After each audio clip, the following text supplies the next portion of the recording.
Welcome to Secure Freedom Radio. This is Frank Gaffney, your host and guide for what I think of as an intelligence briefing on the war for the free world. I'm very pleased to have with us a man who has been doing, in myriad capacities, a marvelous job of chronicling different pieces of, well, this war, as well as more broadly, what's happening in our polity. He is Jack Cashill. He is an author of numerous books. He is a producer of award-winning videos, including documentaries for the Public Broadcasting Service. His most recent book is You Lie: The Evasions, Omissions, Fabrications, Frauds, and Outright Falsehoods of Barack Obama. I'm very pleased to say we have a full hour to explore this topic with him, and not just the nature of the lies, the dissembling, and so on that we've been subjected to since really Barack Obama began running for office, let alone what he's done as president, but also to talk about the implications of these prevarications for national security and other policy, as well as really the future of our republic and therefore of the free world of which it is the leader. Jack Cashill, welcome back. It's very good to have you with us. Thank you for generously giving us an hour of your time to discuss this hugely important topic. Hey, Frank, thanks for having me on, even though it's the rare time I have to dress for radio, you know. Well, we appreciate you gussying up, needless to say. I didn't gussy up a whole lot, as you can tell. Evidently, but it's good to have you with us under all circumstances. I would like to talk first and foremost, kind of set the stage for this drill down on the contents of your book by setting the stage, if you will, with what the kind of pattern of deception has been that we've seen from Barack Obama, really from kind of the first introduction of his biography to the American people back when, I guess, he was a state senator in Illinois. Yeah, you know, let's start with 2004 when America first met him at the Democratic National Convention, in which he gave this bellwether speech that launched him into instant stardom. He starts off the speech, it was within the first paragraph, he's saying, you know, I'm the product of this improbable love between a man from Kenya, a goat herd from Kenya, and this woman from Kansas, and they had an abiding faith in the possibilities of this nation, and they came together, and I was the result. And then he elaborates in other venues that for 2 years they had this perfectly happy multicultural family, and then his father, Obama Sr., had the opportunity to go to Harvard, and then the families kind of dissolved. Well, the whole story is largely false. There was no, if there was an improbable love, it probably lasted no longer than Obama Sr. sobered up the next morning. Obama never, as a baby, never spent a single night under the same roof as his father. His mother shows up for the first time with the baby in Seattle, Washington, when the baby is about 3 weeks old. And the net result is that neither one of them had an abiding faith in the possibilities of the nation. Both of them held the nation in contempt. So he presents a story that was essential to establishing who he was. His biographer, David Remnick, would call that the multicultural ideal is the signature appeal of his presidency, of his candidacy. He would repeat it in 2008 at the convention as well.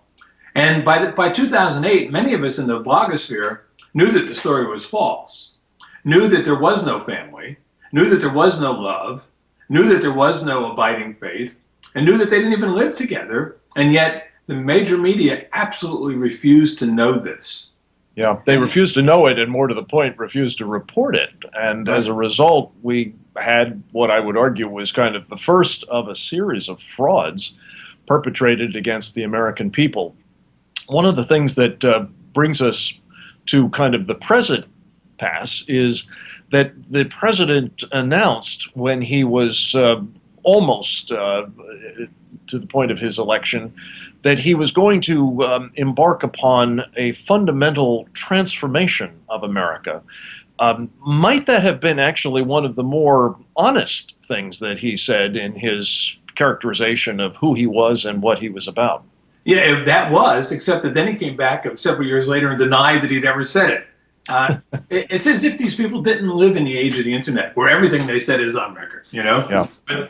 But for them, it doesn't matter, because as long as their world is protected by the major media, what we say, internet zanies, as one Republican called me, or what did someone else in the lunatic orbit? Is one major Democrat called me. As long as we say it, with Cheryl Atkinson, whose book is really definitely worth reading, said we are easily controversialized, and they would do that to all of their enemies. Which again, Jack Cashill is kind of part of the program of moving the president forward, deflecting criticism of him, and otherwise shielding him from this kind of accountability that is really part and parcel of our Republican form of government. And that's kind of what I would like to talk with you about, Jack, for the remainder of this segment, is what does that fundamental transformation and the practice by this president of, I think a degree of increasing lawlessness and refusal to conform to the Constitution of the United States, what does that portend for this polity of ours and for its people, for that matter? Well, it depends on what he could get away with. And for 6 years, he's been remarkably successful. I think, however, he just may have had his Waterloo. I think that we will see an emboldened Republican Congress stop his lawlessness, or at least certainly slow it down. Jonathan Turley, who's a liberal constitutional scholar, described Obama as the president Richard Nixon always wanted to be. Yeah. But Nixon was not enabled by the media the way Obama has been. To the contrary. Oh, exactly. And the net result is when you have a president with as lawless as Obama, as deceptive as Obama, and as ambitious as Obama, with a media that's fully in compliance, you are in a state of real danger. I think it was very encouraging to see what the American people did last Tuesday. Well, it was indeed. And Jonathan Turley, as you say, is among those who have been warning about kind of an imperial presidency. And one example of that may well be what the president is now threatening to do with respect to an executive amnesty. That is to say, something that he will neither seek congressional assent for, nor apparently brook any opposition to from the Congress. Again, Jack, and we'll go through in the course of this long discussion with you of various aspects of what you've treated so, I think, thoroughly. It's not zany at all. It's just the facts, ma'am. In your new book, You Lie, The Evasions, Omissions, Fabrications, Frauds, and Outright Falsehoods of Barack Obama. But talk, if you would, a little bit about what it means for the people of the United States, as well as, our representative form of government, if by executive fiat the president can make all kinds of people into not only citizens but voters on the basis of his say-so. Right, we have all these millions of undocumented Democrats just waiting to make their way to the ballot box. One cartoonist who says that's the job that Americans don't want to do is vote Democrat. Well, if he gets away with that, it would be a very, very bad day for America. I, at this stage, do not think he will succeed. But the options for the Republicans in Congress are not that vast. I mean, other than impeachment, I don't know what can they do. Can they remand the order? Could they tell the various authorities, do not follow this? This is an illegal order, and immediately take the case to the Supreme Court? I think one thing that they obviously could do, Jack, unless they foreclose the option as a practical matter, is use the power of the purse to defund any such action that the president might order. But to do that, as you know, they're going to have to retain the option of exercising the power of the purse. And this is something we've talked about a lot on this program, is if they make the mistake of adopting some kind of longer-term continuing resolution or omnibus spending bill that essentially funds the government for the rest of the year, they will deny themselves this option. And I think that would be a terrible mistake and eliminate altogether whatever deterrence they might be able to bring to bear on the president. Jack, we're going to pause for just a moment. We're visiting with Jack Cashill, an extraordinary authority on all manner of things, notably the Barack Obama presidency, and author of You Lie, The Evasions, Omissions, Fabrications, Frauds, and Outright Falsehoods of Barack Obama. We'll be talking about healthcare and national security in that regard straight ahead. We're back. I'm very pleased to say joined for a special hour-long conversation by Jack Cashill, a man who has, among other things, contributed award-winning documentaries, including an Emmy Award-winning documentary for the Public Broadcasting Service. He is the author of numerous books, including If I Had a Son, Race, Guns, and the Railroading of George Zimmerman, as well as Deconstructing Obama, and most recently, You Lie, The Evasions, Omissions, Fabrications, and Frauds and Outright Falsehoods of Barack Obama. Jack, I want to get your reaction to a disclosure recently by one of the architects of the Obamacare program, Jonathan Gruber of MIT. He has been widely reported to have really basically spilled the beans on what Obama did with Obamacare and how he got it through the Congress. Let's listen to his remarks. It's just, you can't do it politically. You just literally cannot do it. Okay? Transparent financing, unless I have transparent financing, also transparent spending. I mean, this bill was written in a tortured way to make sure CBO did not score the mandate as taxes. If CBO scored the mandate as taxes, the bill dies. Okay? So it's written to do that. In terms of risk-rated subsidies, if you had a law which said healthy people are going to pay in, it made explicit that healthy people pay in and sick people get money, it would not have passed. Okay? Just like lack of transparency is a huge political advantage. And basically, call it the stupidity of the American voter or whatever. But basically, that was really, really critical to getting the thing to pass. And, it's the second best argument. Look, I wish Mark was right. We can make it all transparent. But I'd rather have this law than not. So it's kind of like his reporter story.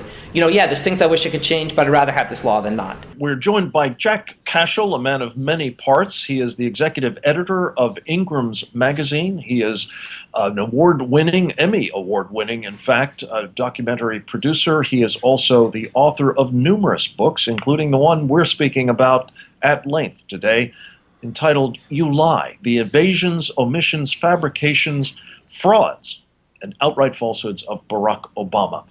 Jack, welcome back. One of the things that has been perhaps the most extraordinary and obvious example of not just lying and falsehoods and so on, but serial fraud, as Andy McCarthy calls it, has been the president's handling of the Obamacare program. The law and revisions thereto. Interestingly enough, Jonathan Gruber, one of the architects of this Obamacare policy from MIT, as you know, has kind of spilled the beans on what they did to get this law through and what they're doing with it now. Talk a little bit about that as a prime example of the phenomenon your new book is all about. Right. Gruber essentially said what others have not said, and that is he voiced the fraud that is implicit in Obamacare and has been from the beginning. What Gruber said was that in order to get this through Congress and to get this by the American people, they had to make the language obscure, they had to contort the language, they had to redefine what a tax was, and then he said the only way they could, if they didn't do this, the stupidity of the American people might have thwarted Obamacare. So he said, even though it was totally deceptive, it's better that it was done, because if it hadn't been deceptive, they would not have been able to succeed in getting it through. And yet, not a single Republican voted for it. It's not like the American people were that stupid. There was some segment of the American people who were stupid, but who was really stupid in this case were the media, because they should have known and they let it go by. In a way, what you've just described, Jack, is fraud, really. And in terms of deprecating the intelligence of the American people, if they're not informed about what is afoot, and as you say, the continuing practice of the Fourth Estate in this country to conceal information, to dissemble about what they know is going on, to protect the president explicitly. is really such a talk about fundamental transformation, such a upending of the constitutional expectation of the framers that there would be, protected by free speech and freedom of the press, another kind of fourth, if you will, branch of government, a check and balance on the others in the press. It isn't working that way. And as a guy who spent a lot of time in the press, how serious a crisis does that represent on top of the lying and so on of the president himself? Well, the enabling media is without which not of the Obama presidency. And yet, at the same time, I think we have an advantage today, Frank, that we didn't have a generation ago, and that is a very lively and viable alternative media that includes the internet, talk radio, and even a network that does a fairly good job of telling the truth. So there's a lot more opportunity for people to inform themselves. A great many people did inform themselves, which was responsible for the Tea Party movement in 2009, 2010. But the media, nonetheless, had a lock on the minds of young Democrats everywhere. And to the ones who bothered to know anything about the news, got it from those sources and the sources that mimicked what they said. And so the Democrats were able to muster just enough votes to pass Obamacare. They were able to muster enough deception to get Obama reelected. That's where the critical test came. And they were able to do that because too many people in America did not know what Jonathan Gruber knew, and that is the whole thing was a fraud. The whole thing was a scam. Some people, have signature, some presidents have signature achievements. Obama had a signature lie. And he got caught on that lie, but it was in 2013, and that is, if you like your health care plan, you can keep your health care plan. We will keep this promise to the American people. If you like your doctor, you will be able to keep your doctor, period. If you like your doctor, you keep your doctor. If you like your current insurance, you keep that insurance. Said ad nauseum. As part of the sales campaign, and even though, again, as you've said, Jack Cashill, it was known at the time to be improbable and has certainly proven not to be true since, the deflection of criticism from the president continues.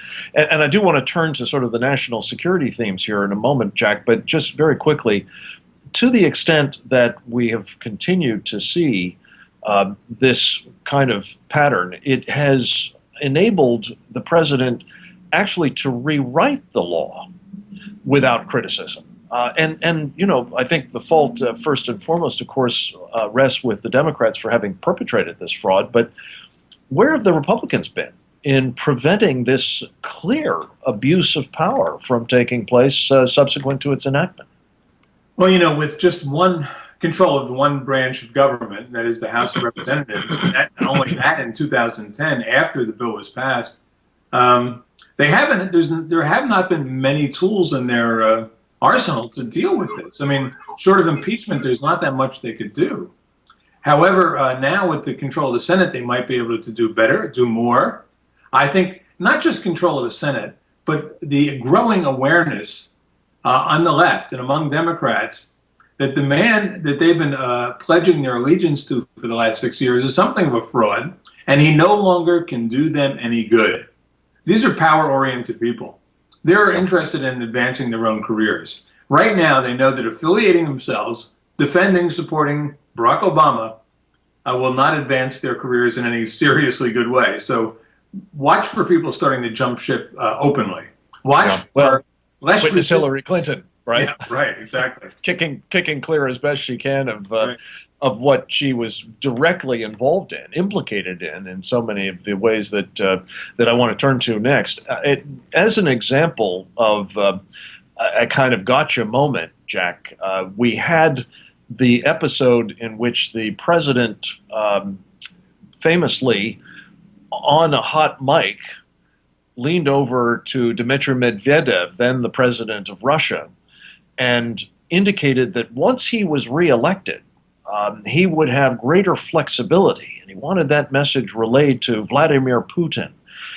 This was such a talisman, really, of the kind of bait and switch, for example, that the president has engaged in on so many issues, isn't it? The sort of signaling to the American people in the course of the election that he was going to be robust, perhaps even more robust than Mitt Romney on national security matters, kind of running to his right, and yet telling simultaneously one of our principal adversaries, Romney was correct in that observation, that he was going to be able to be much more of a supplicant in the future. Talk a little bit about that. You know, during the debate, in 2012 with Mitt Romney, if you recall, Barack Obama mocked Romney for saying that Russia was our leading geopolitical foe. You're right. He said, privately that he was going to be more flexible.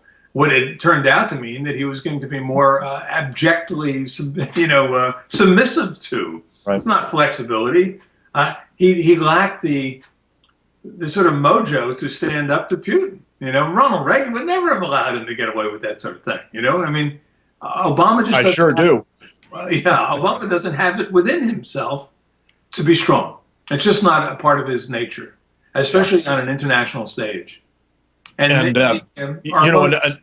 Just to bring this right up to the moment, we're talking as the president is touring communist China, and there was a very telling photograph, as you may have seen, of the assembled leaders at the Asia-Pacific Economic Forum, and standing to the right, the honored position of the host, Xi Jinping, was Vladimir Putin. Right. Standing way down the line in the equivalent of Borneo, I guess, among the wives, as a matter of fact, of these leaders was the President of the United States. Do you think, Jack, that might have some evidence of the contempt with which the president is being held? I'm going to ask you to respond to that. We have to take just a short break. We'll be right back with more with Jack Cashill, the author most recently of You Lie, the Evasions, Omissions, Fabrications, Frauds, and Outright Falsehoods of Barack Obama. Straight ahead. We're back, I am thrilled to say, for a special, very serious and in-depth conversation with a man who has done probably as much as any to observe and chronicle and report faithfully on what we have been subjected to by President Obama, actually since before he became the president, and with the connivance and collusion of the press in this country to perpetrate really fraud on the American people in area after area. And just before we had to break, I put the question to you, Jack Cashill. What do you make of the treatment of the president in this recent diplomatic setting? It's symbolic, to be sure, but nonetheless, the photograph of the president being seen to be very much a second fiddle to the great leaders of Asia, notably Vladimir Putin and Xi Jinping, surely is indicative of not only how those two adversaries are seeing him, but others as well, and therefore how they're seeing us as a nation. Well, I think they know, of course, that we have the world's greatest military, but they also know that Obama wishes we didn't have that and that he would never use it, not only because he lacks the wherewithal to use it, but he lacks the ideological commitment to American greatness. And when you pull that out from under the leadership stature of a given president, you're left with just an empty suit. And as we saw in China, he's wearing like these Star Trek outfits, which, I mean, hey, dress like an American, Barack. Yeah. Well, I guess there's a bit of a tradition in these APEC summits of getting into the local costumes, but still, right. the point is that he's not conducting himself as a leader of the free world. And one of the things that's so concerning to me, and again, I think evidence of this kind of fraudulent behavior is we hear from him his commitment to maintain our military, to maintain our power projection capabilities, notably by pivoting to Asia, to maintain our nuclear forces, notwithstanding his ambition to rid the world of nuclear weapons. And yet it doesn't seem to be true. What he is engaged in, as you know, Jack, is a systematic dismantling of the American military. A case in point, again, right out of today's newspapers, is he apparently, over the objections of his military, sent a C-17 cargo aircraft, basically the state of the art, our most important airlifter, to China as part of a sort of effort to build relations with the Chinese People's Liberation Army and otherwise cultivate the kind of warm relationship with them that he wanted his trip to have as its leitmotif. Never mind the concerns that this would represent a new technology transfer opportunity or theft opportunity by the Chinese in a way that could help with their power projection capabilities. Talk a little bit about kind of the president and how he has presented himself as a commander-in-chief and the implications for our security. Well, he said at one point, I think it was something of a gaffe, I think they call it a Kinsley gaffe, where you actually say what you mean when not intending to, is right. That he, and I forget the exact wording, but it just expressed his huge discomfort with American power. And he'd rather wish we didn't have it. What you do is you send the C-17 to China and they reverse engineer it in about a half hour and they've got their own C-17. During the Clinton years, it was shocking how much technology we let out. And that's one of the great untold stories of our time, really, about like Loral especially, and what we allowed them to do and how we allowed them to rebuild. But from the beginning, among other things, being able to put multiple independently targetable, they call them MIRV warheads, right, on their nuclear forces with which to threaten the United States. I mean, it's just unbelievable. But that was then. This is supposedly in hindsight, in light of that kind of bad experience. What's up with that? I think the phrase that captures the Obama presidency's foreign affairs capacity is leading from behind, which they used to describe the American involvement initially in Libya in 2011, which was fraudulent from the beginning anyhow. But when you're America, you can't lead from behind. You have to lead from the front. And you can only lead from the front if you believe in the American experience and the American enterprise in the world. If you don't, you're caught in this, and this is what's happened to Obama from the beginning. He's caught in this gap between appeasing his base, who would like just as soon America folded up all its tents and came home, and getting reelected and getting Congress reelected. So you had to fake a leadership capacity. The net result is an inertia that lets everyone else in the world advance while we stagnate. And after, thank God he's only in office for 8 years. We couldn't take 12. Yeah. Well, on my darker days, I worry about him not actually leaving at the end of this term under circumstances that might yet be manufactured. I pray, needless to say, that won't eventuate. But when you see the damage being done, as we discussed earlier, Jack Cashill, to the Republic, anything seems to me to be possible here. Picking up on your point there about Gaddafi, talk a little bit about the fraud that the administration perpetrated in order to plunge the United States into a conflict that resulted in the overthrow of certainly not a great statesman or reliable ally by any means, but a relatively friendly dictator, namely Muammar Gaddafi of Libya. You know, he's an autocratic thug, of course, but then the Middle East is filled with autocratic thugs. He was our autocratic thug. He had renounced his WMD program. He was, as John McCain said, a year before our invasion into Libya, our partner in a world war on terror. And that was a reasonably sound explanation of our relationship. Then in January 2011... Which McCain subsequently recanted, it must be said, right, having been in the tent drinking coffee or whatever with Muammar Gaddafi a few months before. Yeah. Go ahead, sorry. In the State of the Union speech, January 2011, there's no mention of Libya. 6 weeks later, we're sending military planes to bomb it. And it was under the pretext, the same pretext they used in Kosovo in '99.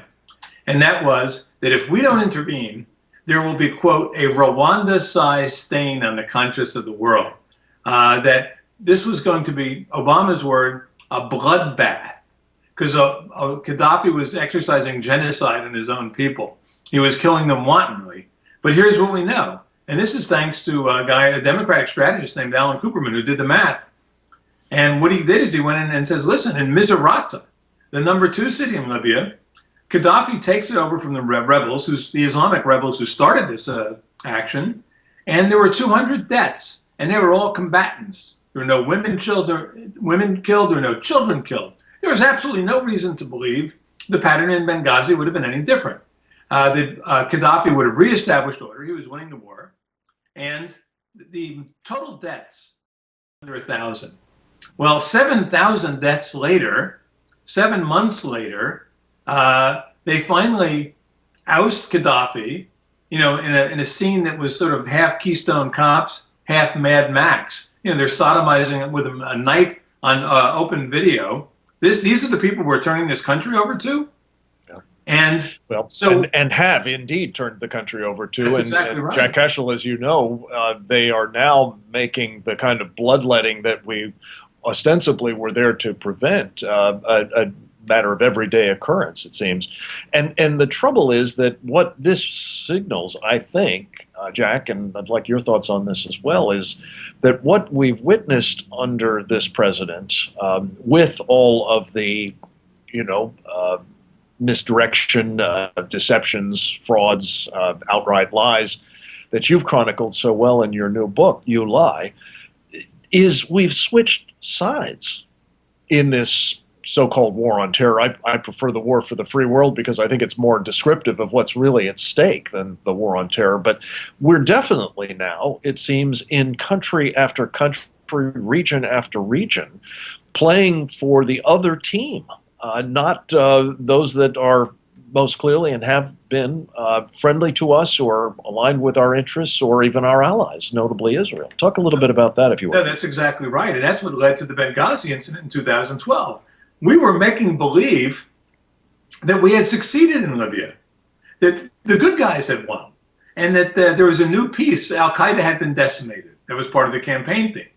Core Al-Qaeda had been decimated, right, to be precise. Jack, we have to pause for just a second. When we come back, I want you to explore that further, because it's true, it seems to me, most especially about what we're involved with at the moment with this so-called Islamic State and the failure to understand the larger problem of which it and indeed so many of these other elements of the grand jihad are a part. That and more with Jack Cashill, the author most recently of You Lie, the Evasions, Omissions, Fabrications, Frauds, and Outright Falsehoods of Barack Obama. Straight ahead. We're back, I'm very pleased to say, in this special edition of Secure Freedom Radio, joined by Jack Cashill, a Renaissance man, really, if you think about it.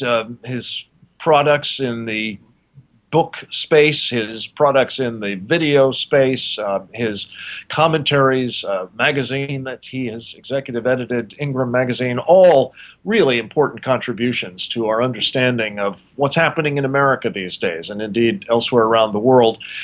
We're visiting with him at length about his new book, which sheds such important light on so many different pieces of the challenges we're facing in the Obama era. Namely, You Lie, the Evasions, Omissions, Fabrications, Frauds, and Outright Falsehoods of Barack Obama. Jack, again, thank you for joining us for this lengthy conversation. Let's pick up on that point that you were just making about switching sides under this president and the implications of it for, among other things, the bit of war that the president is now embarked upon against this outfit called the Islamic State. Yeah, let's going back to Benghazi 2012. We oust our ally, such as he was, and in return for a totally unstable state in which Islamic terrorists have a foothold. And then throughout the campaign in 2012, Obama was running on his foreign policy. He had America believing that or certainly the people who listened to him, that he had decimated Al-Qaeda and stabilized the Middle East. And yet in Benghazi, so to preserve that illusion in Benghazi, we had to make believe there was no need for excess security. There was no need for a military presence, that Ambassador Stevens could go there and he just had to survive until November and everything was cool. But he didn't survive till November. He survived until September 11th, 2012, September 11th, should have been a trigger date, and we should have totally been on standby, ready for some action somewhere, and we weren't. And then we had a lie, this most egregious series of lies that came out of September 11th.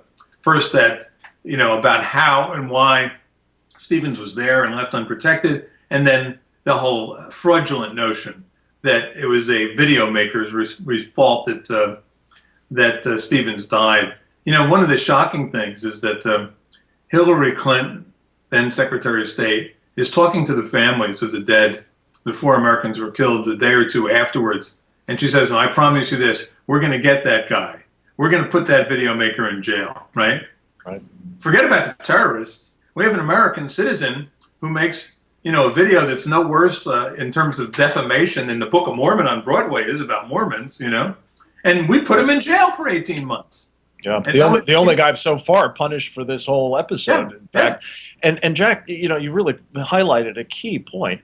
Hillary Clinton, as we talked about earlier, of course, was an engine of much of this kind of misconduct by the president, and indeed specifically played a very influential role in trying to, as she put it at one point, use old-fashioned techniques of shaming and peer pressure to essentially impose Sharia blasphemy laws on Americans who, the last time I checked, had a constitutional right to freedom of expression. The president has been implicated in this as well, of course, and we're mostly hearing more of the dissembling about it, that, we're free to say what we want, and yet this is a perfect example, as you say, of the alternative practice being applied. Cheryl Atkinson, in her new book, which I would totally recommend, Stonewall, she's leading CBS correspondent for 20 years. CBS had a totally damning clip taken in an interview with Obama in the Rose Garden the day after September 11th, in which he acknowledges that, he did not say it was an act of terror in the Rose Garden. The presidency hinged on that second debate in which Candy Crowley tag teamed with Obama to beat Mitt Romney. I mean, it was shameful. It was the most egregious exercise of media malpractice in real time I've ever seen. Atkinson goes into the background on that. CBS could have blown that story out of the window the next day, and they suppressed the interview they had done with Obama the day after the Rose Garden speech. So, yeah, and Cheryl says it very explicitly that in her experience, that was a deliberate decision to withhold information from the public by the CBS Evening News or executive team, which, by the way, as I recall, has as its senior leader a guy directly related to Ben Rhodes in the White House, his brother, one of the top operatives, in fact, the communications guy at the National Security Council staff. I mean, this screams scandal, really, doesn't it, Jack? It is a total scandal. David Rhodes is the president of CBS News. His brother, Ben Rhodes, was a deputy national security advisor who was responsible for the talking points. Right. And which, among other things, said we need to protect the president from, this impression that this was anything other than a video, right? Right. Unbelievable.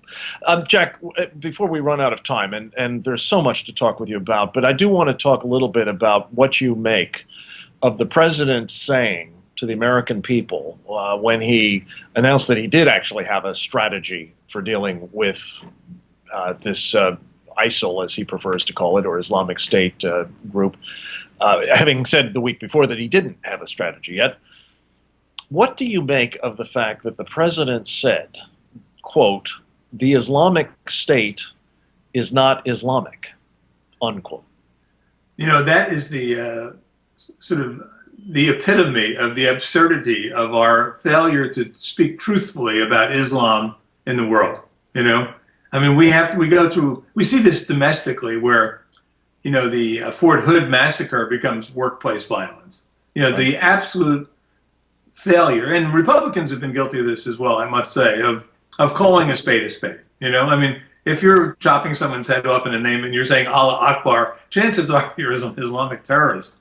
But the real scandal in Iraq, of course, was the need, for the cosmetic need to appease the base to get all of American troops out of there.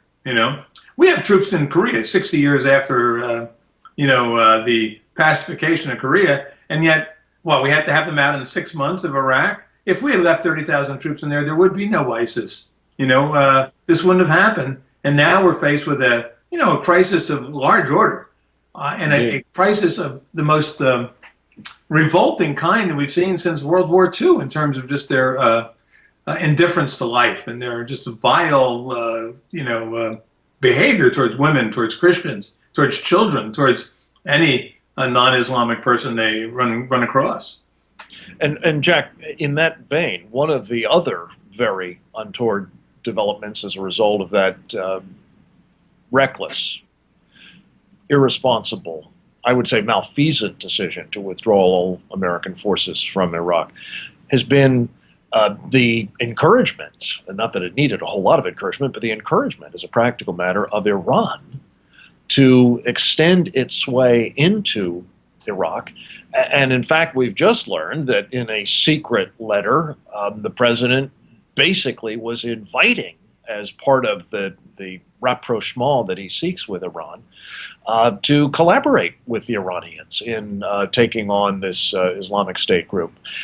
Tie this together with your larger thesis that what we're being fed is really a pack of lies and very harmful to our country and security. From the beginning of his life, really, because his parents, his mother certainly were of the anti-colonialist mindset. And he was immersed in that from childhood. He's always swum in the shallow end of the pool, but that is the only worldview he knows. And in that worldview, the colonial powers are evil, and the colonial powers, and this includes the United States and Israel in that worldview, and that the others, despite the fact that they may be chopping the heads off children, are just expressing their outrage at having been oppressed all these years. That's the way he sees the world. It is, and it's translating into help for our enemies, right. Subverting our allies, and deceiving the American people, something, again, that you have chronicled handsomely, and I think in a very timely way. Jack, we have to leave it at that for the moment. I'm sorry to say, so much more to talk about. We'll look forward to continuing this conversation with you in the future, but in the meantime, congratulations on your new book, You Lie, The Evasions, Omissions, Fabrications, Frauds, and Outright Falsehoods of Barack Obama. Come back to us again very soon. I hope the rest of you will come back to us again tomorrow. We are riding along with Tom Trento live in Israel. Tom, how's it going? Hey, hello everybody. Tom Trento and crew. I got some homies with me here. Jane, say hello to our folks. Hi. Michael, say hello. We are driving on Highway 5, I believe this is, out of in the West Bank in a settlement all day in Ariel, a little town. What kind of town was it? University town, college with 15, 20,000 students. And now we're heading back to Tel Aviv. Been a fascinating day. And, we'll just show you a little bit of the beautiful sun setting in the west. Take a look at this shot as we drive over the hill. Oh, wow. That's beautiful. All right, now the camera's to come back to me, cameraman. So you got a new cameraman. He's learned. I'm on camera all the time. Hey, Michael has a program, Hershey's for Heroes, where he gives out candy bars to IDF soldiers. And we ran into a bunch of how many soldiers? Tell them about it. Well, Hershey's for Heroes is a program I started where Americans are sending thousands of Hershey's chocolate bars with notes on them to the soldiers. We love you, we pray for you, we stand with you. Right. So I've developed a good relationship with the Army. So I travel all over the country, whether it's I'm on the bus or with Tom today. We ran into a bunch of soldiers. I stopped to share with them how the bond, the principled bonding with the Jewish people because of our background, the Judeo-Christian founded Constitution and Bill of Rights that came from Mosaic law, and then you tell them that Americans love them and give them that chocolate bar with a note, and it changes their whole mentality because of the media that constantly is negative, lies about Israel and the global governance and Islam. So it's a real morale booster for the soldiers, and I'm glad that Tom got to experience that today. It was amazing. And we have Jane in the back of the car here. We are escorting her around. Jane, you got to speak up. Tell the folks what you do. Hi. Well, I'm from Denmark, but I sold everything to come here to try and be a voice for the Jewish people because the media is so negative about Israel. It's all lies and propaganda. So I try to be a voice for Israel, and I kind of go to the temple to try to experience all the lies and the hates that come against the Jewish people. I have been staying in a Muslim city for 5 weeks to try to go undercover and see what happens there. So yeah, writing about that. So she's right in the heart of Jerusalem, and she's blonde hair, green eyes. Yep. Green eyes. So she's like a tourist from Scandinavia. She looks like a liberal. Yeah. And she's able to get up on the Temple Mount and videotape all the Islamic insanity and Jew hatred, and she's making these great tapes that we'll put up on the air. But we went to go visit a friend of mine has a unique Christian organization on the top of a mountain by the city of Shem, which is Nablus, the Islamic city, Shem in the Bible. And he brings in hundreds of Christians to do farming, agriculture. Right now they're collecting and picking grapes. I brought a couple of bottles of wine back, but I don't think they're going to make it. And we went to see his whole operation. But in doing that, one of his associates, an Orthodox Jew, took us to Ariel, this little settlement that is bigger than Lake Worth, where our offices are. Amazing what's going on here. We've been seeing a lot of violence happening up on the Temple Mount, and has the third Intifada actually started, or as it, or what's the sense like there in Israel? Has the violence erupted larger than what it appears, or less, or what's the actual situation? Well, Michael's been here for 2 years. Jane has been here for several years. So I'll let those guys. They got a better feel. They're on the ground. Has the third Intifada started, Jane? Yes, I'll say so. And I think the Intifada has been going on all the time. It's never ended. It's just sometimes there's more fire than the other. But I live in Jerusalem. We have riots every single night. In East Jerusalem, the Muslims are out shooting with fireworks. Here's a Muslim city, and you'll see the minarets in the background. Right. You can see it passing, and there's a barrier on this road. This is a very high-tech highway going down to Tel Aviv, and we're in the West Bank. These are Arab villages here. You mean Judea, Samaria, don't you, Tom? Yeah, we're in the Samaria part. Judea is Jerusalem south, Samaria is north. We're about 40 minutes north of Jerusalem. Michael, is there an Intifada going on in your opinion? Wait, look, more minarets over here. Look at we can't see them with a light. Yeah. Anyways, after studying the first and second, I think that we're in the beginning throngs of it as the violence increases. I just went to a funeral yesterday of a soldier that was stabbed in Tel Aviv by a Muslim that actually was in the country illegally. And I was actually in the Gaza during the operation in July with the soldiers. And I've seen things increase, and I believe it's only going to get worse. I've spent a lot of time on the Temple Mount, and I think a lot of this has to do with ISIL. As ISIL increases in strength, you're going to see the Muslims here increase in strength. All right, so that's going to be our report. We got to start that down. Jane, anything else you want to say before we close out here? Pray for Israel, stand up for Israel. We need the Christians in America to wake up and speak up against everything that's happening towards the Jewish people. Michael, your final thoughts? We need Americans to stand at all costs with this country, even before. Yeah, you kind of dropped out there, Michael. If you stand for Israel, America will take care of itself. Hey, guys, that's our report live. That's our report live from Samaria, and we'll catch you tomorrow.